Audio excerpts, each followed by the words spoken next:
Subscribe!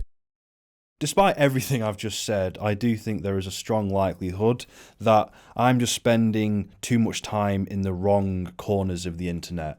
And the truth of the matter is that things aren't as cynical as I'm making them out to be in this video.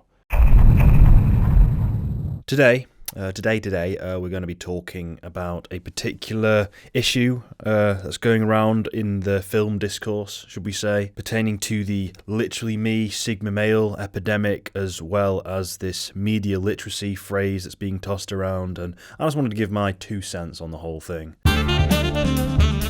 I actually hate the current state that film discourse is in. I think it's more political now than it has been in a while. I have a theory as to why I'm feeling this way about the whole thing, but everything does feel one-sided, argumentative, and divided. A good point of entry for me to talk about this topic is with the Sigma male trend, as well as people's reaction to it. So for those of you who don't know, there is this newish trend that's been going on for 2 years at this point probably, and that is this Sigma male red pill meme / sentiment that a lot of young males are getting into at the moment. And what a Sigma male is like an alpha male, like top of the hierarchy kind of thing. Only the difference between an alpha male and a Sigma male is a Sigma is kind of a lone wolf who doesn't rely or base themselves on anything from society. They're their own man, they go off and do their own stoic things, their own stoic adventures. They sometimes interact with the rest of society, but most of the time they're off doing their own thing. This kind of romantic outlaw idea, this persona. And this, as you can imagine, is an archetype that is very common and popular in storytelling, and has been since the beginning of time, really. Most of the time they're brooding, morally grey and edgy. They appeal to teenagers, for sure, male teenagers mostly, and it is quite a broad persona. It can range between anyone from Batman to Patrick Bateman. There's varying degrees of moral corruptness. So as of today, a lot of 15-year-olds, a lot of teenagers are idolising and fantasising over these characters. If you're on any form of popular social media, you may have seen these tributes or posts that usually include clips of Patrick Bateman or Walter White. It could feature a quote or monologue of theirs that is oddly inspiring to some people, and these quotations usually include themes of being your own man, living up to your full potential, facing your fears. You clearly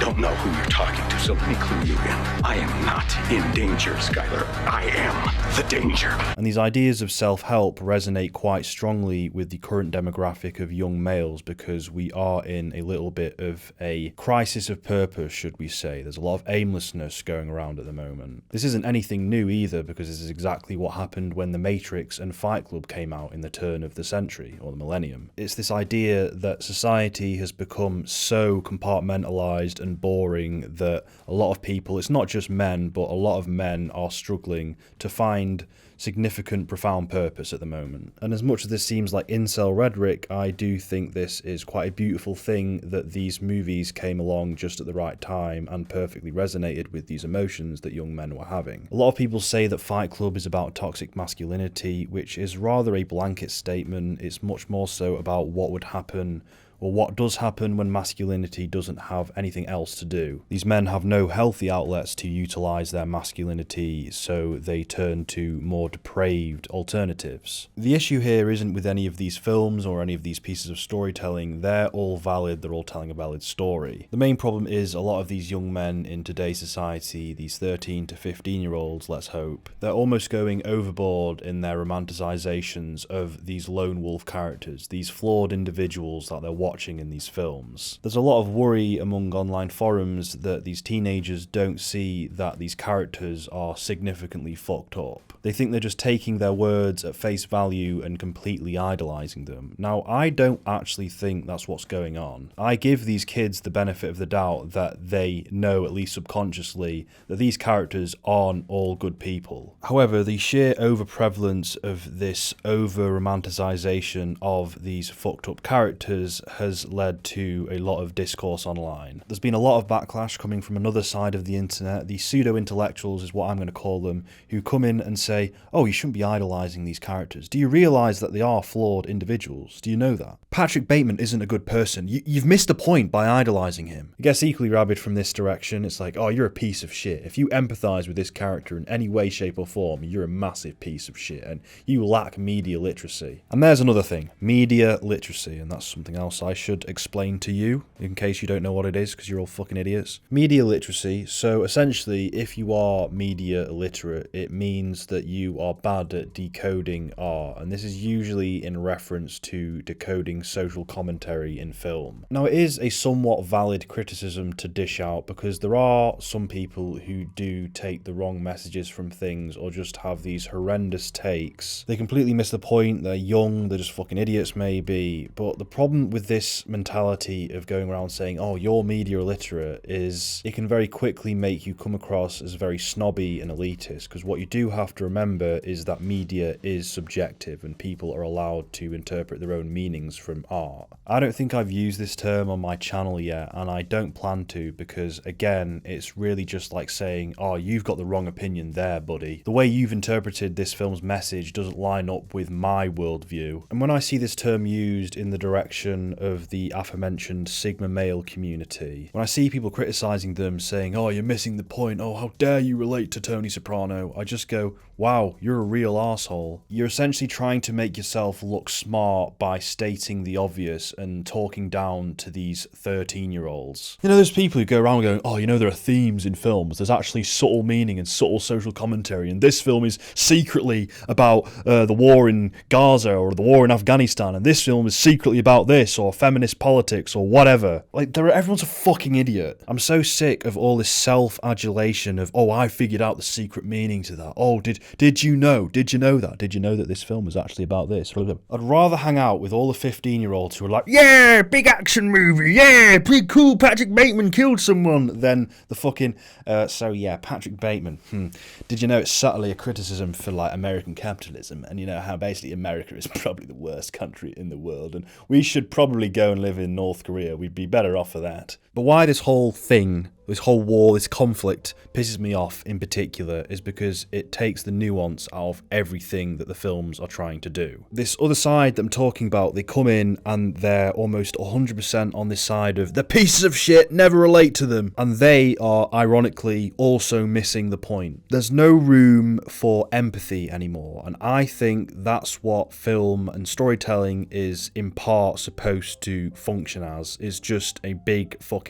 empathy machine. It's a tool, it's a medium that we can use to get inside the minds of disturbed people. You are supposed to empathise with Patrick Bateman. You are supposed to live in his shoes for 2 hours. We're meant to peer into their souls and study them, and we learn more about humanity when we do this. We can come to a better understanding of what evil is. There is of course a spectrum to flawed good characters to downright despicable ones, but still the point remains. I don't care how fucked up they are, this is what challenging cinema is for, to put you in the shoes of people who you find disturbing. It's this cathartic meditation, it's fucking beautiful. And when you come in saying, oh, these characters are evil and not to be idolised, you sound like a silly, worried mother. You need to shut the fuck up and let people enjoy art. Now I'm speaking directly to the people who've been made to feel guilty for relating to these morally questionable individuals. It's okay. It's okay to feel sorry for psychopaths. It's okay to relate to Tony Soprano. This doesn't mean you're a murderer. We find catharsis in the flaws that these characters have. We relate them to our own shortcomings. It's okay to find Alex DeLarge or the Joker fascinating. Film is a study of the truth of humanity, and sometimes that truth is terrifying. We all possess within us the capabilities to be evil, and film is a good space to come to terms with that. Call it your own weird version of reading Carl Jung. I haven't ever read any philosophy, so I'm gonna have to go with Breaking Bad on this one. If you suffer from intrusive thoughts, I think one of the best therapies for that is to watch these kinds of films. But no, you should be ashamed of yourself, because we need more of that, don't we? Jesus Christ. It's just gaslighting. It's just gaslighting. I love loathe the types of people who go, oh, I just couldn't watch this film because the character was just too much of a piece of shit. Like, honestly, grow up. I'm gonna sound like one of these fucking Andrew Tate guys, but fucking hell, there's so many people in this younger generation that are total pussies. Fucking who cares? If you think Homelander is kinda cool in this edgy anti-hero way, that's fine. You're not doing anything wrong. He is a very interesting character. These days, everything has to be black and white. It's good versus bad. It's the right side versus the wrong side. We almost have cancel culture for fictional characters. It's this mentality of writing off all of these people who don't fit into your very rigid idea of what makes a good person. You're being a bit mean-spirited, Bacho. I don't care. These fucking people ruin storytelling. Shut the fuck up. Let's just go through what happens to a teenager's mind once they reach a certain age. So say 15, maybe even earlier, you come to the realization that the world isn't black and white. Certain authority figures that you once deemed as 100% righteous are flawed. There are no clear-cut good guys or bad guys. It's this messy mix of morality. You yourself are partially flawed. Hence, cinema that is directed at more mature audiences reflects this moral greyness. Nuanced cinema about taboo or disturbing subject matter that we're hesitant to look into at first. What is it to be evil? What drives people to do these heinous things? And yeah, when you are this young adolescent age, you begin to embrace this greyness. You begin to fancy yourself as one of these jaded Ryan Gosling characters. You almost start to embody their characteristics in life. It's the literally me trend, isn't it? It is silly, it is cringy, and it deserves to have the piss taken out of it, but it is also a natural part of growing up. You start off as a young kid with a much more optimistic view of the world where you're this righteous superhero, then you eventually get a bit more jaded and edgy and you become Tyler Durden, or the Joker maybe. Melvin, brother of the Joker! It's all just a bit of fantastical, imaginative fun. These characters are excellent creations because they represent universal and timeless personas. They echo sentiments that we all at some stage feel throughout life. When I'm on nights out in these clubs or bars and I'm seeing all this degenerate shit, I picture myself as Travis Bickle being like, oh god, what has the world come to? Just sheer depravity around me.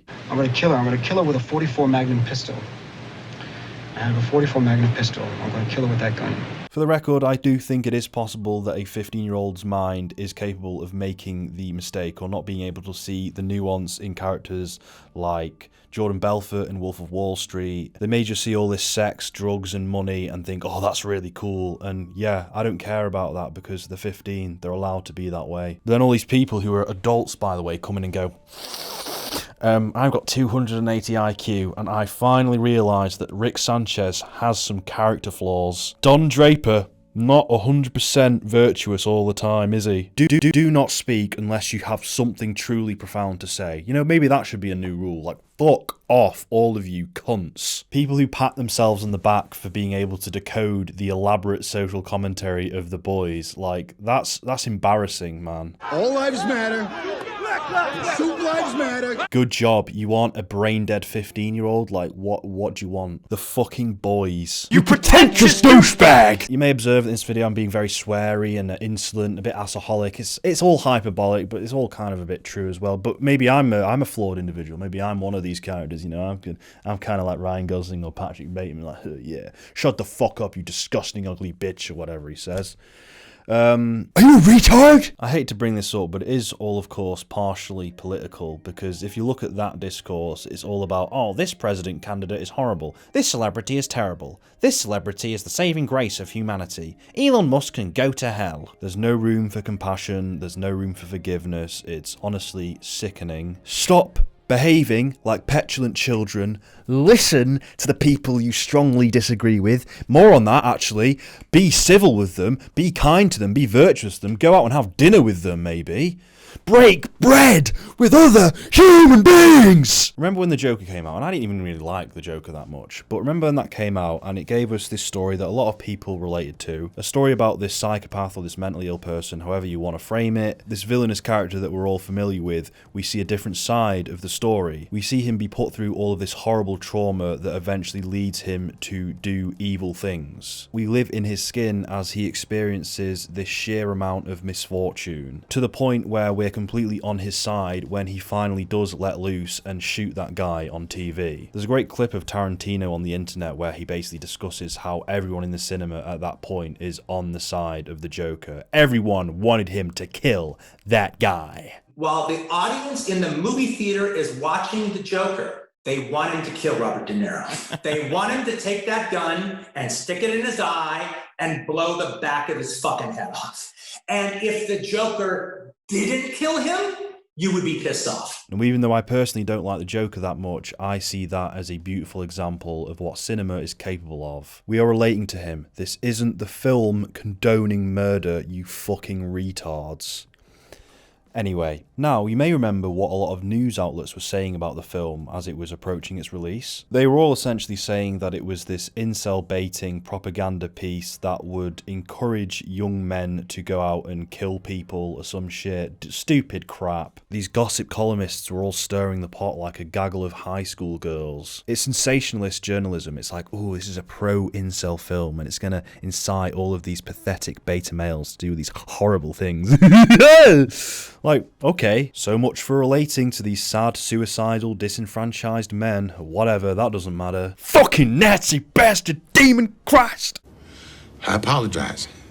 I got carried away. I want to be wrapping up this video fairly soon, so I guess the closing message is stop looking at everything in the world as ones or zeros, stop being rigid, stop compartmentalizing people as good or evil, embrace moral greyness. It's part of the magic of cinema that you can be 5 seasons deep into Breaking Bad and still on the side of Walter White after having seen him do all of this heinous shit. It's a testament to storytelling. Thinking that this will lead to any real world evil is about as nonsensical as believing video games cause violence. Also, get off your high horse. Everyone is capable of doing evil things. That's what cinema/storytelling is required to teach us every now and then. Let those without sin cast the first fucking stone. Despite everything I've just said, I do think there is a strong likelihood that I'm just spending too much time in the wrong corners of the internet. And the truth of the matter is that things aren't as cynical as I'm making them out to be in this video. The more I've been doing YouTube, the more I've had to engage with some of the online film discourse, and the more I've seen that it's just so dogmatic and narrow-minded. Like, never join a Facebook A24 group, for Christ's sake. That's the end of the video. End of story. Go. Thank you for watching. You're all lovely, so don't worry.